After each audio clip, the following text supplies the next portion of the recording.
human-level intelligence to date. Several Class D personnel exposed to SCP-26 have disappeared from the Foundation control, only to reappear inside the anomalous building. SCP-26 is remained securely locked and boarded up at all times when there is no research ongoing. Alarms are set up to alert the Foundation in case of entry by civilians or other agencies.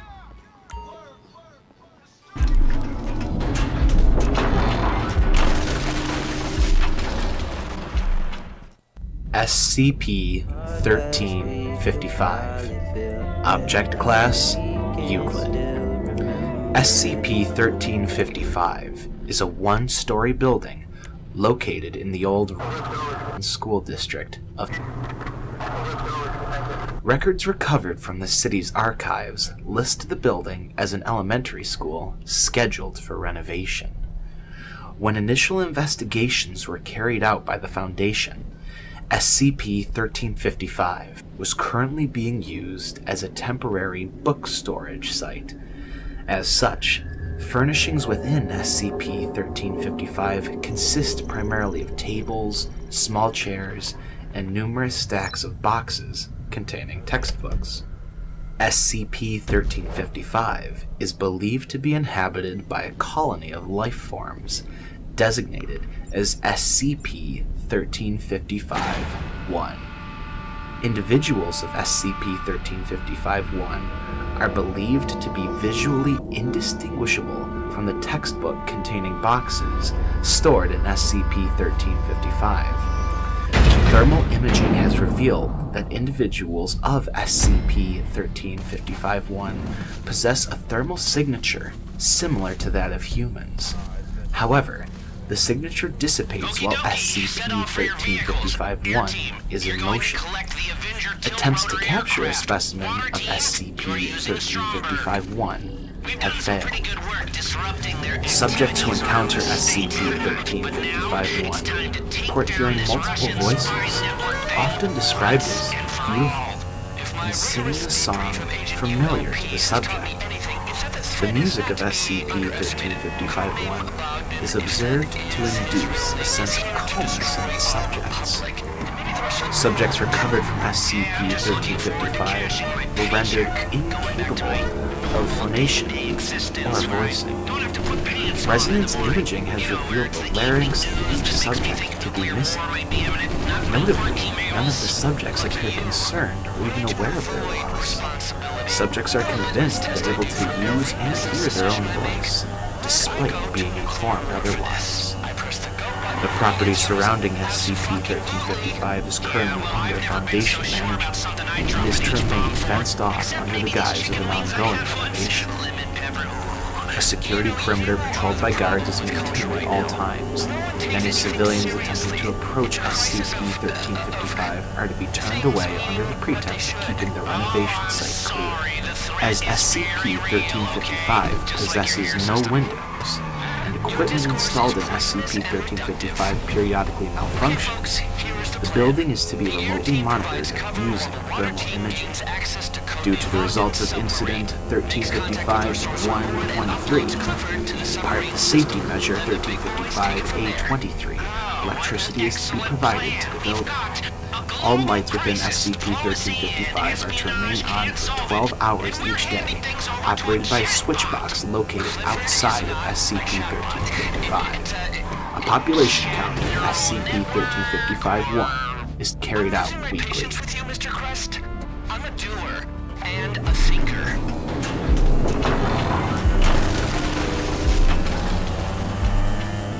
SCP-2564. Object Class: Safe. SCP-2564 is the former Willow Glen Community Hospital located at 2301 Virginia Street in Gary, Indiana, constructed from 1959 to 1964. Starting in 1974, a number of anomalous phenomena have manifested in SCP-2564, resulting in at least 5 fatalities and potentially several others. Persons associated with patients accepted to the hospital were statistically more likely to undergo a harmful or fatal accident at or near the hospital.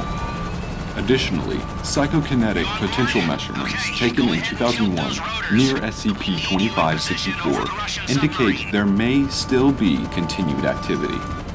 The hospital's former psychiatric ward, designated SCP-2564-1, housed a number of inpatients with unusually severe permanent mental illness from its construction until 1979, including POI 58436, who is currently in Foundation custody at Site 063.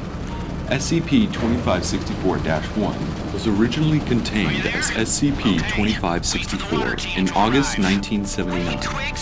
After it was brought to the attention of the Foundation by agents embedded within local law enforcement during investigation of Incident 2564-A, the psychiatric ward was closed and its inpatients moved to Foundation custody for screening, after which most were given amnestic therapy and moved to other facilities.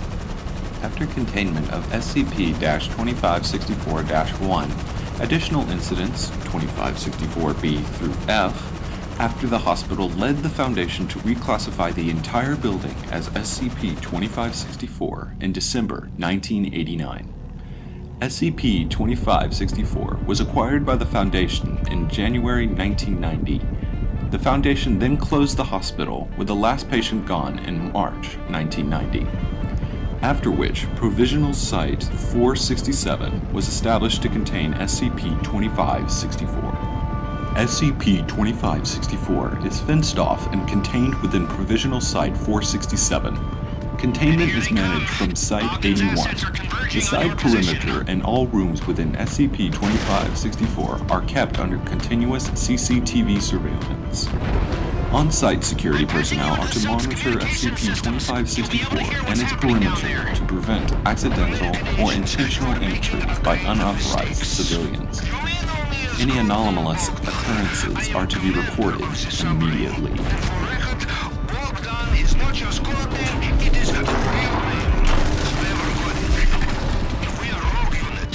SCP-700. Object Class Euclid. SCP-700 is a large, abandoned building, similar to a factory in its design, located in a rural area of USA. It contains all floors, with one being underground, each containing many of these rooms are built in a way that does not appear to serve any specific purpose, containing, for example, redundant machinery, sewage pipes that are not connected to any kind of disposal unit, and numerous power cords extended across the room in a manner similar to sash cords.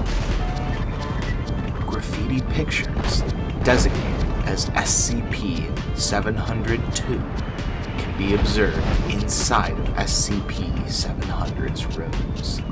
They usually depict humanoid creatures, although animal figures were also observed. All instances of SCP-702 have shown the capacity to move around the walls of their rooms.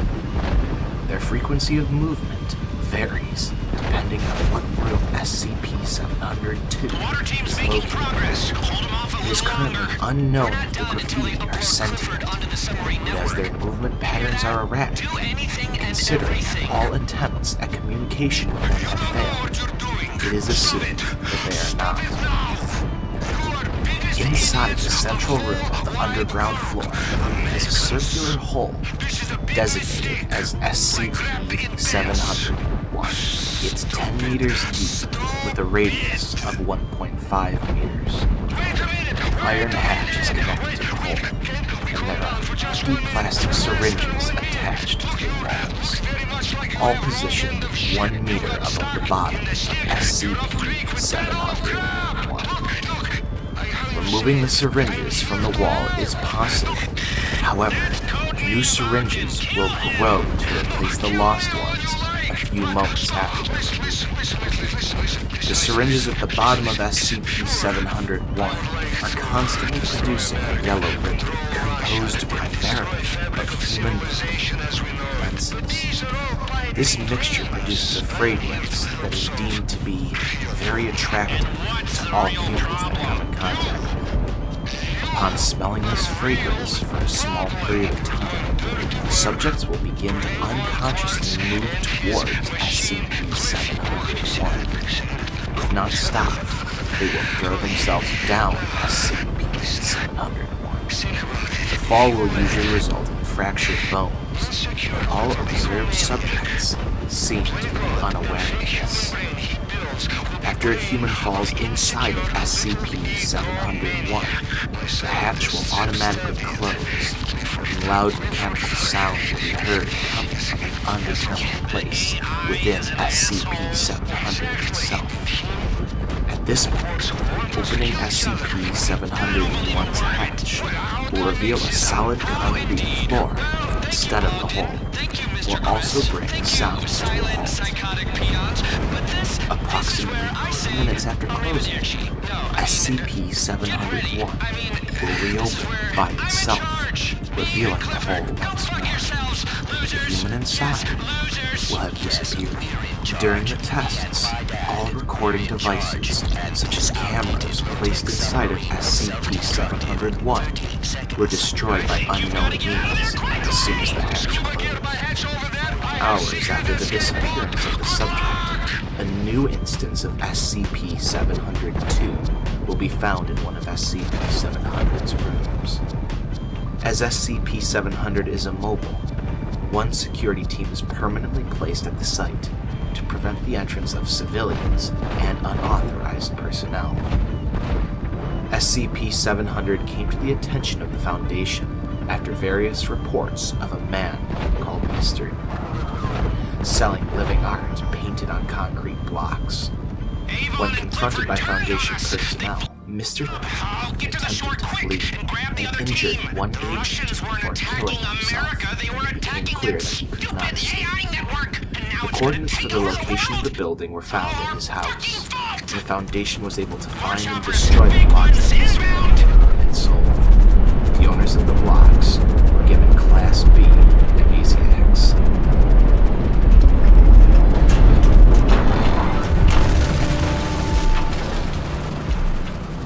SCP-1775.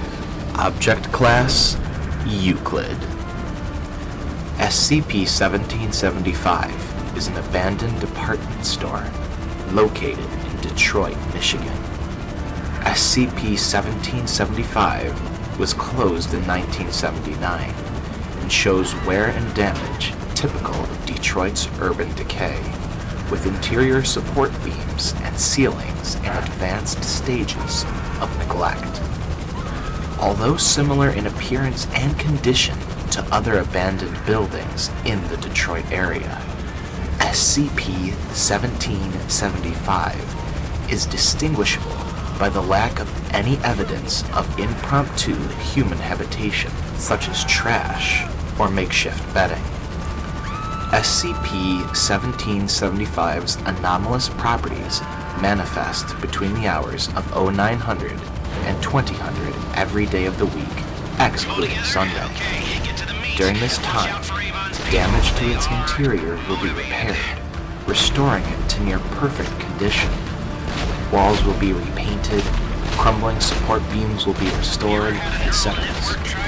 Despite these cosmetic changes, the interior of SCP-1775 will remain devoid of any material not present prior to the activation event, with the exception of SCP-1775-X. SCP-1775-X, where X designates a number, are a series of humanoid spectral entities that manifest within the interior of SCP-1775 during an activation event. Aside from occasional deviations, SCP-1775-X instances follow a pattern of behavior during all activation events. All attempts to interact with or directly alter their behavior patterns have failed due to their intangible natures. After the cessation of an SCP-1775 activation event at 2000 hours, SCP-1775-X instances will vanish and the interior of SCP-1775 will once again resemble its inactive state. Attempts to observe SCP-1775 during this transition have all been met with failure. Recording equipment, including personnel tracking devices, placed in the interior will spontaneously fail. SCP-1775 has been designated as a condemned building. A barbed wire fence has been constructed around a 20-meter radius to deter unauthorized access. Inquiries into the status of SCP-1775 are to be fielded by Samuel Clark Properties, a Foundation construction firm. During SCP-1775's active phase, researchers monitor SCP-1775-X instances for any deviations in movement or behavioral patterns, and should any deviations be noted, the current head researcher of SCP-1775 is to be informed without delay.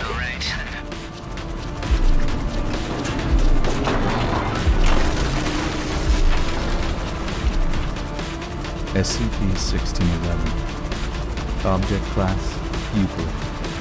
SCP-1611 is an apartment located within the hotel in Miami, Florida. SCP-1611's interior has never been directly observed.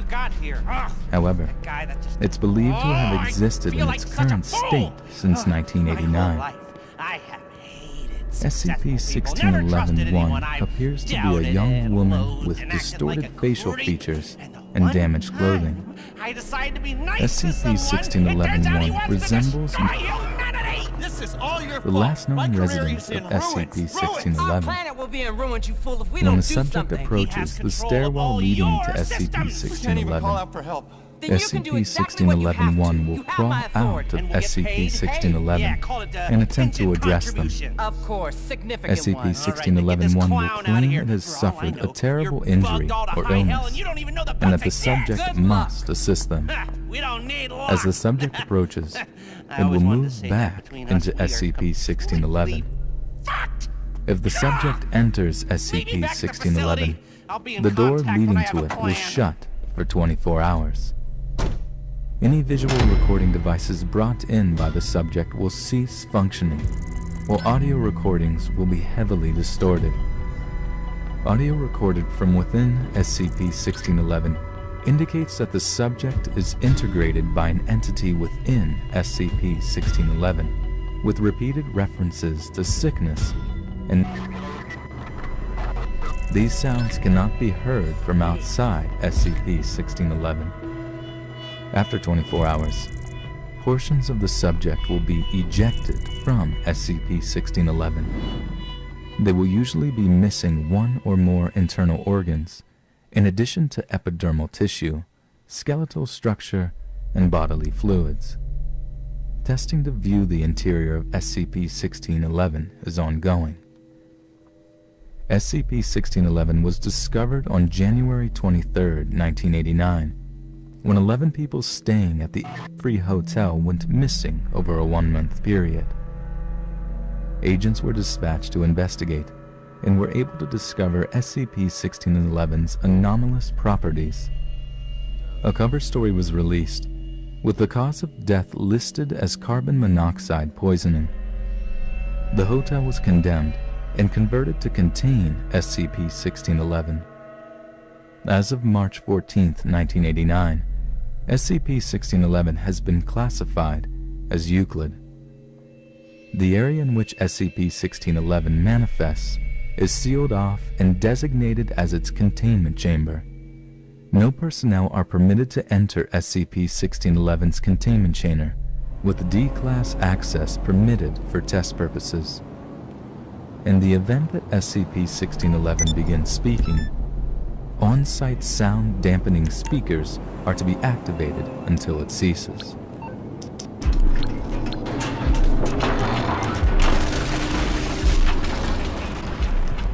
SCP-491. Object Class Euclid. SCP-491 is a lighthouse built in the early 20th century located in Nova Scotia. The ocean floor surrounding SCP-491 contains numerous wrecked ships, which vary in time of origin, ranging from 1923 to 1987. The area within the perimeter of SCP-491 is subject to spontaneous change caused by minor 3.5 earthquakes. The alterations caused to the topography of the seabed are greater than expected for earthquakes of these magnitudes. These earthquakes result in the production of large rocks or shallows in the path of an incoming vessel, inevitably sinking it.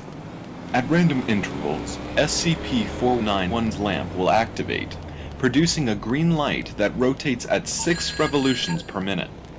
Any area of the surrounding sea illuminated by this light will evince several ships identical to those present on the sea floor. These new ships retain the damage inflicted upon them and begin to take on water at a slower rate than non-anomalous counterparts. Displacement of water, evidenced by testing, has shown that these ships are physical in nature. These ships only last for a short period, due to the rate at which SCP-419's lamp rotates. The interior of SCP-419 shows no anomalous effects, and is typically of a lighthouse built in that era. The lamp room contains a mesoradial Fresnel lens lit by a Dalen light. Complete removal of lighting components did not prevent activation. A 1 kilometer perimeter is maintained at all times for the purpose of preventing sea vessels access to the effects of SCP-491. Any intruders are questioned to ascertain their intent, then given Class B amnestics and released.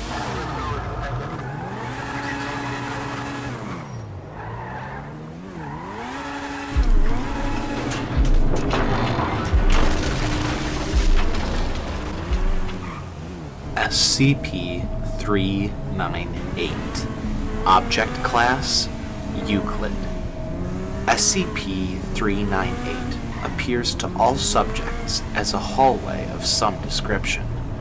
However, details differ between accounts. It's first seen as a hallway with white walls and plain wooden doors about 20 meters apart and approximately 2 meters high with brass handles, and no special attributes visible. This is a detail consistent across all accounts. SCP-398 is contained behind a reverse airlock-style containment chamber locking mechanism consisting of at least 3 doors and an atmospheric reduction system. A minimum of 2 guards must be stationed at the doors, remaining at a 50-meter distance from the entrance to the SCP. SCP-398 was found on location and upon investigation, a dimensional containment site was set up around it. The remainder of the original building surrounding it is unremarkable and has been demolished as such.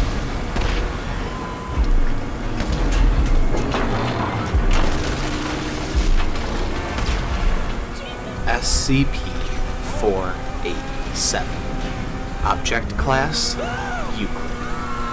SCP-487 is a house located in the northeastern United States in England. The exact appearance and architecture of SCP-487 is impossible to definitively describe, as it constantly changes its appearance and structure depending on the arrangement of the items within it. Within SCP-487 are roughly 3,294 items of occult or other superstitious origins. These items are carefully arranged throughout SCP-487 according to strict Feng Shui principles. It has been theorized by Dr. that these items are in such close proximity and are arranged in such a particular way that they create a synergistic effect that allows SCP-487 to bend or even violate the rules of physics. Initial testing by modifying the arrangement of certain items within SCP-487 appears to support this hypothesis. According to historical records, SCP-487 was built in and was owned by various families and individuals. Through coincidence or premeditation, every owner had spent their entire lives then collecting numerous items of occult or superstitious origins. Background checks of all previous owners reveal nothing suspicious or out of the ordinary other than the apparent compulsion to collect said items. After the unauthorized removal of items 991 and 1074, tracking satellites detected a massive accumulation of thermal energy just beneath the Earth's surface, centered around SCP-487's general location. The anomalous energy readings immediately dissipated once the missing items were returned to their original locations. SCP-487 is surrounded by an 8.05 kilometer buffer zone purchased by the Foundation under the guise of a private ranch. The perimeter of the buffer zone is patrolled by Level 2 security personnel under orders to terminate unauthorized intruders on site. The perimeter security forces are also under orders not to enter the buffer zone under any circumstances. Access to SCP-487 is only permitted to staff with a security clearance of Level 3 or higher. While within SCP-487, all personnel are strictly forbidden to move any item, unless they are under direct orders to do so, or if it is part of a current experiment. Any unauthorized change in the position of any of the items within SCP-487 must be immediately logged, and all personnel within SCP-487 must follow standard evacuation procedures. Should containment protocols be compromised, any surviving Level 4 personnel are authorized to engage the containment failsafe. This will consist of demolition charges placed outside of SCP-487.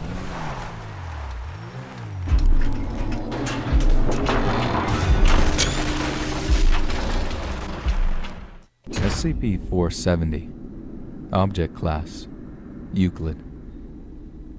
SCP-470 appears to be a large abandoned office building in Japan. SCP-470 has had no registered owner since 2001, when it was abandoned within the collapse of the corporation. The building has 7 floors, including basement levels, and in a general state of disrepair consistent with its term of abandonment. SCP-470 appears to be, or houses, a dimensional anomaly, causing its internal rooms to shift and become other locations that have been abandoned for extended periods of time. The ability for an outside location to appear within SCP-470 appears to manifest after 20 and 30 years of little to no human observation, interaction, or habitation. This anomaly appears to be limited to the rooms of SCP-470, with the halls remaining primarily stable. The rooms of SCP-470 appear to exist both in their original physical location and within SCP-470 simultaneously. All rooms appear to be internal locations, such as storerooms, abandoned offices, and factory areas, with no external locations such as abandoned lots or storage yards ever recorded manifesting inside SCP-470. Manifested rooms appear to be cut off from their original surrounding locations, with all doors besides the entry door opening up to blank brick walls of the same construction as SCP-470. These locations appear to be unstable and will flicker, ceasing to exist within SCP-470 at random points, and remaining unmanifested for random periods of time before manifesting within SCP-470 again. Anything inside a room when it unmanifests itself will be transported with the room to its original physical location. This process also works in reverse, as any objects inside the room will be present when it manifests inside SCP-470. the flicker rate appears to vary between several years to 6 seconds. Initially, rooms are able to shift only when no humans are present or actively observing the area. After long periods of abandonment, rooms are capable of shifting with as many as 14 people inside. The danger of SCP-470 comes from the fact that some of the rooms do not appear to originate in our reality, dimension, or time-space. Some are constructed of non-terrestrial elements, or have items that parallel with no known technology or construction. Also, there have been 4 recorded escapes by beings transported by shifting rooms within SCP-470. Notably, Subject R remains at large within SCP-470 itself, and is thought to be responsible for some of the deaths recorded inside SCP-470. The death toll currently stands at 8 staff and 45 civilians at last estimation, with several hundred more listed as missing. Many of the civilian deaths and disappearances are attributable to youths exploring abandoned areas when they shift into SCP-470, becoming trapped inside, shifting inside a different room, or other dangers that may be inside manifesting rooms. Anything entering SCP-470 must be examined both before and after contact. Anything exiting SCP-470 is to be contained and examined. Resistance by any items or staff to this process may be overcome by whatever means deemed necessary by Site Command. Any staff entering SCP-470 are equipped with a long-range GPS tracking bug.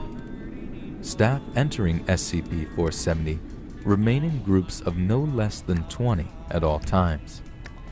Should staff become separated, or any combination thereof, they are immediately told to exit SCP-470. Staff or equipment lost within SCP-470 are declared missing 48 hours after loss of GPS contact. Staff or equipment located after disappearance of GPS contact are recovered whenever possible.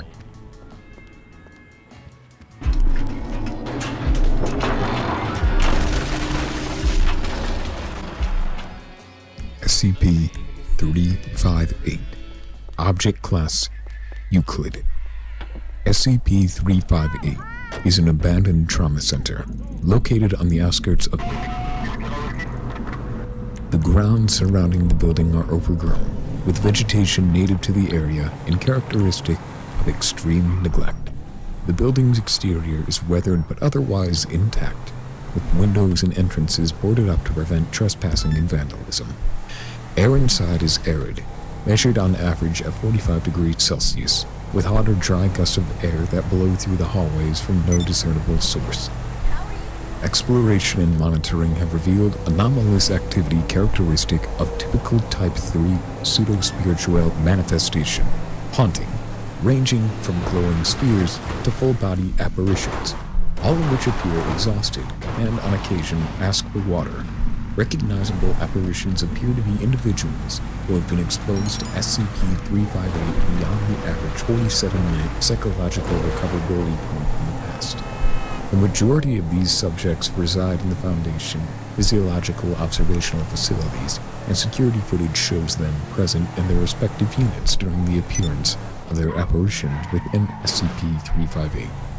In the majority of cases, individuals within SCP-358 experience a sense of disorientation upon entering the building, which slowly diminishes over time spent within SCP-358. Additionally, they report a growing sense of thirst, which begins to coincide with physical symptoms suggestive of extreme dehydration and heat exhaustion. These symptoms are not alleviated by hydration, even using a direct intravenous drip. As exposure time continues, the exposed individual will show a slowly increasing degree of mental degradation, typical of heat stroke, which leads to an exponentially increasing degree of dissociative disorder.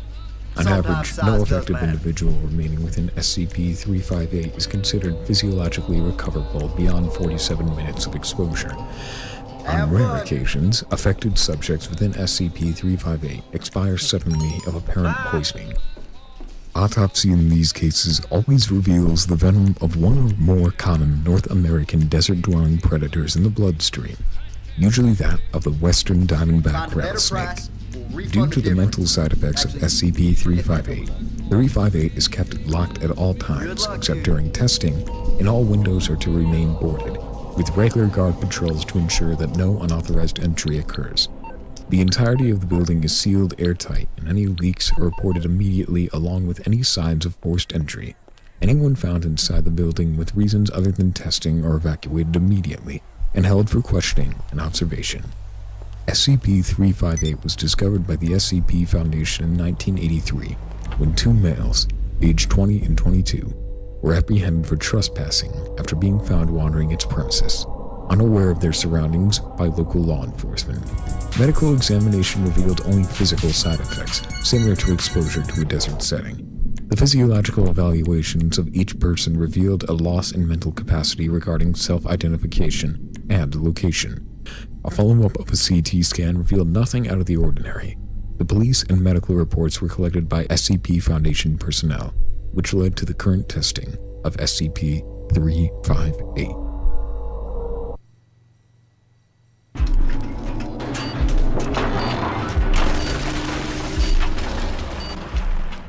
SCP-1461. Object Class Euclid.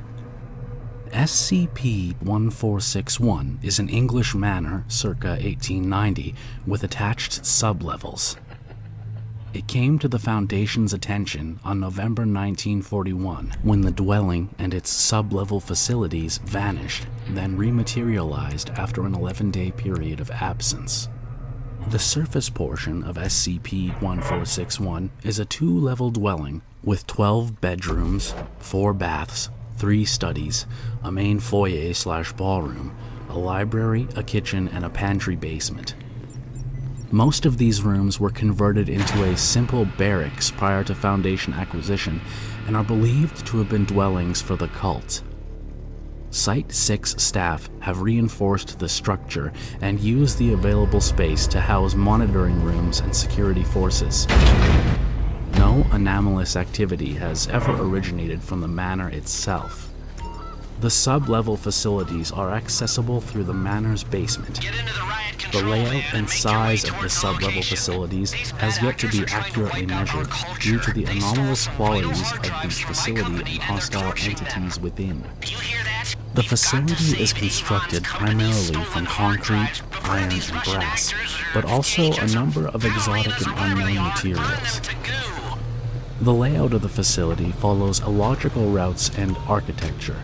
For example, doorways open into solid walls, or open chasms and stairwells ascend into empty spaces. The facilities also contain a wide array of anomalous artifacts, both active and neutral. The sub-level facilities are extremely hazardous, with an extensive array of moving mechanical apparatuses, gearworks, pistons, steam pipes, and coolant tubes that lack appropriate safety measures. The machinery is maintained by a strategic placement of nozzles that dispense a black, mucus-like substance, which is highly corrosive to organic materials, but also serves as a coolant and lubricant. SCP-1461 contains approximately 57 humanoid entities, including 7 former Foundation personnel designated as SCP-1461-1. These entities, through an unknown process, have been augmented with crude mechanical implants in an as-of-yet undiscovered section of SCP-1461. Each instance of SCP-1461-1 has been uniquely augmented, with little uniformity between them. SCP-1461-1 appears to possess no higher brain functions or retain any sense of self, acting entirely on canine levels of instinct and intelligence. All instances of SCP-1461-1 are considered extremely hostile. It's theorized that SCP-1461 itself may command SCP-14611. The speaking tube system throughout the facility has been observed emitting loud metallic shrieks that cause SCP-14611 to retreat from the area. Site 6 has been constructed around SCP-1461. Task Force Lambda is on permanent assignment to reinforce Site 6 security. Any unusual activity from SCP-1461 is reported to on-site Level 4 supervisors who implement A4-7 daybreak procedures at their discretion. Any operatives entering SCP-1461 are fitted with full nuclear, biological, chemical, anomalous protection, and armed escorts. SCP-1461 is considered a high-priority target for the organization known as the Church of the Broken God, who have made attempts to breach Site 6 and access SCP-1461 since 19... Okay, you're coming up on the first burn site. Stop the fires, get the files. Hey, my drives are in that burning van. Use the SCP-450. Object Class Euclid. SCP-450 is the death row block of the abandoned federal penitentiary in distance from entrance to the execution chamber is approximately 166.5 meters. A complex pattern, drawn from human blood, is located on the wall behind the electric chair. This pattern slowly degrades over time due to normal environmental decay and must be maintained regularly. The cell block is inhabited by what appears to be one or more hostile spectral entities. Attracting the attention of said entities is invariably fatal and may or may not occur due to one of the following criteria. Entering the cell block by any means other than the main door, moving at a speed greater than 0.25 meters per second, staying in the cell block for more than 25 minutes at a time, entering the cell block more than once every 24 hours, operating any electronic device, any sound louder than 25 decibels. Personnel assigned to maintain the containment pattern are instructed to silently walk down the center of the main hallway at a slow but steady pace, as it takes approximately 11 minutes to walk to the execution chamber at maximum safe rate of travel. Personnel will have only 3 minutes to work on the pattern and still have enough time to reasonably guarantee a safe exit from the facility. Auditory and visual hallucinations, including spectral voices, bleeding walls, and poltergeist activity, are considered normal. Lack of same is cause for concern. Personnel are encouraged not to investigate any dead bodies, supernatural activity, or rotting remains. SCP-450 is kept locked and secured at all times, except for monthly maintenance and cleaning as detailed below. Any civilians or personnel who enter SCP-450 at any other time are considered lost, and no rescue attempts are to be made.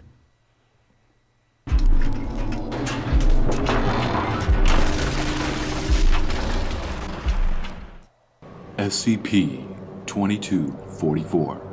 Object Class Keter. SCP-2244-1 is a 4-story office building located in Miami, Florida, belonging to the Sunset Community Foundation, a registered 501 nonprofit organization providing technological components and computer skills training to underprivileged individuals. Prior to 2014, this organization did not exist. Despite this, all records pertaining to the SEF indicate they have existed in Miami, Florida since 1971 and included legitimate registration and tax-exempt application forms, as well as grant records maintained by other businesses, organizations, and corporations. Instances of SCP-2244-2 are employees of the Sunset Community Foundation. All observed instances appear to be human females between the ages of 14 and 70. No instance of SCP-2244-2 can be accounted for prior to 2014. nor appear to have any roots in the community, nor any records of birth, residence, or home ownership. None of these employees have been observed residing in any location other than SCP-2244-1 for a period of time exceeding 3 to 4 hours. While not hostile, SCP-2244-2 subjects have consistently refused all entry into SCP-2244-1 and have refused to answer questions regarding their company, in either a formal or informal context. Attempts by agents to trail and/or befriend subjects have been unsuccessful in yielding any information. Instead, Foundation personnel on Site-692 are limited to outside observation of the building. All windows display unoccupied offices and are sealed shut, disallowing any further observation deeper into the building. All entryways into SCP-2244-1 are locked or otherwise guarded by instances of SCP-2244-2. As of October 30th, 2014, 2 SCP-2244-2 subjects have become aware of Foundation surveillance and inquiry attempts. Subjects have allowed brief interviews by Foundation personnel to answer questions relating to the safety and security of their work, although little else has been discussed. SCP-2244 and all instances of SCP-2244-2 are off limits to all Foundation personnel unless explicitly authorized by Order 4408A7, signed by at least 305 personnel and both Site-692 administrators. Personnel who violate these conditions of interaction are subjects to severe disciplinary action, including termination of employment and administration of amnestics. All observations of SCP-2244-1 or SCP-2244-2 are to be logged with both site administrators. Should an instance of SCP-2244-2 become aware of observation, Foundation personnel are to abort their task and vacate the area, if practicable.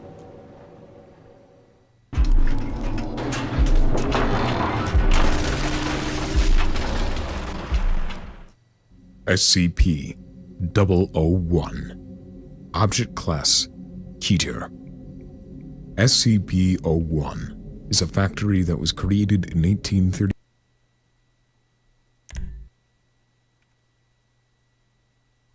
from SCP-01 and eviscerated the workers of SCP-01 and most of the SCP Foundation. Dr. Bright, one of the survivors, has explained that he was able to escape and found a satanic entity in one of the rooms. He said he struck a deal with the entity in eliminating the fairies from destroying SCP-01. Bright also explains that SCP-01 has to be fed one human a day, and someone has to continue the ritual if he dies. Bright believes the fairies may come back if no one feeds SCP-01. SCP-01 is kept in an isolated area on Site-10. The grounds and exterior are monitored at all times, and on no account is any personnel allowed inside SCP-01 without the approval of Dr. Bright. Any sound emanating from SCP-01 should be reported immediately. We've got to save Avon's company's stolen hard drives before these Russian actors or agents or ballerinas or whatever they are burn them to goo.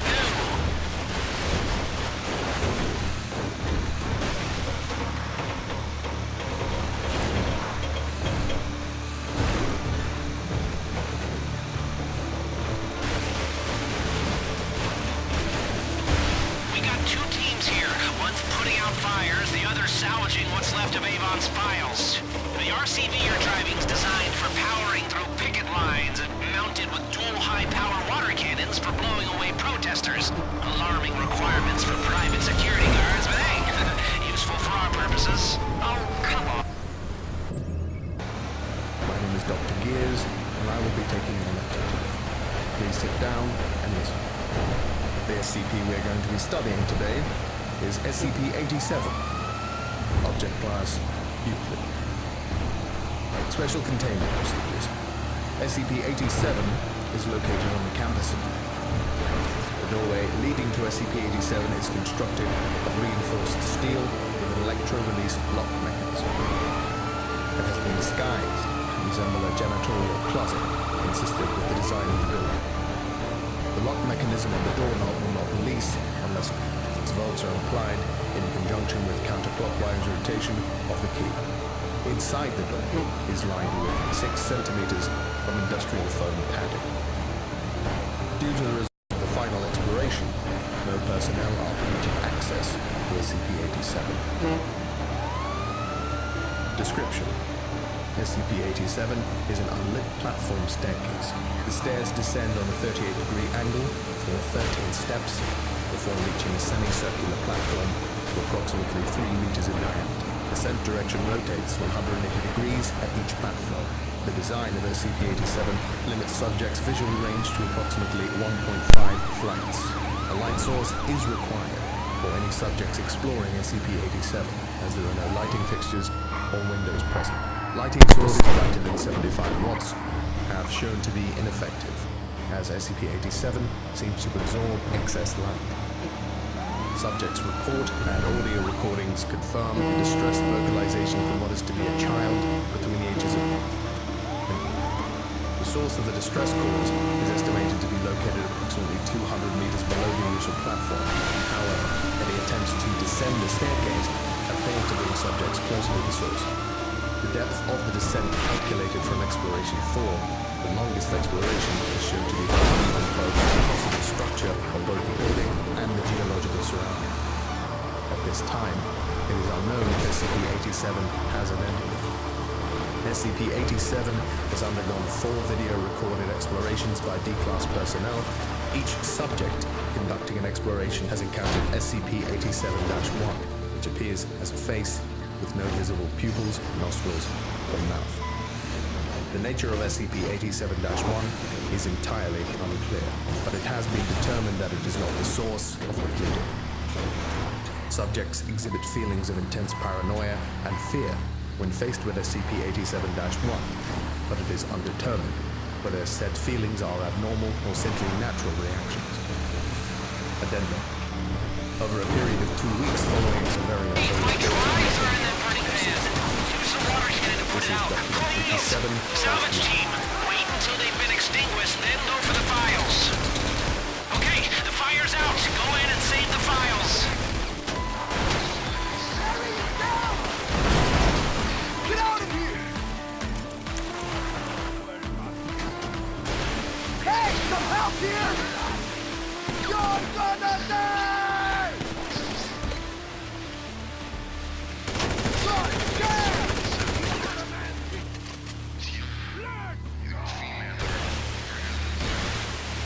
I need cover! Collect! You got it all? Okay. Now I need you in town. There's another burn site.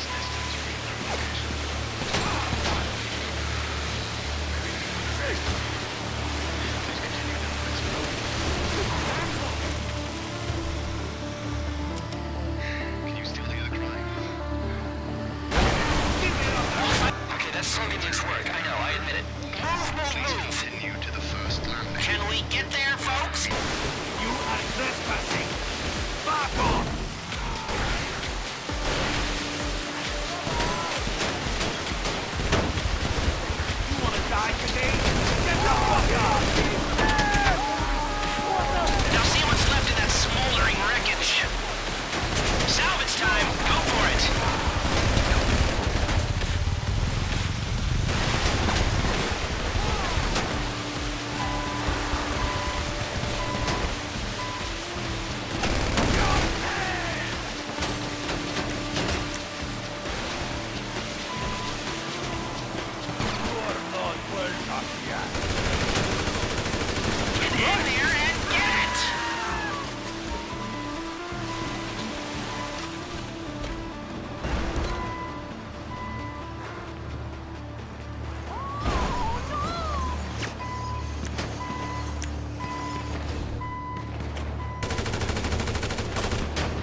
be us in our high towers, eating poke and playing board games, while the slow to adapt are all out there banging the gates. All the doctors, lawyers, accountants, teachers, professional suckers with too many degrees. You and me, my friend and colleague, will be manning the water cannons. How, utopian. What? No, it's a blueprint for a perfect world. Why pay tax for crap services when you can look after yourself? I certainly make every effort to minimize liability. Of course you do.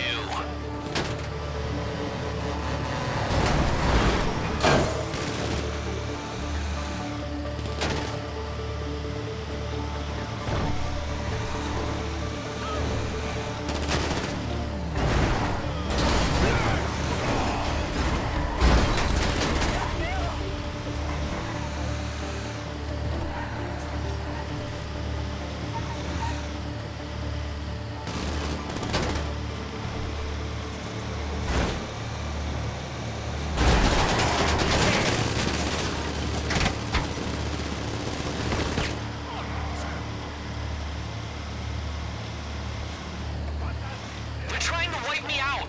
Put out that fire. I mean, they're really trying to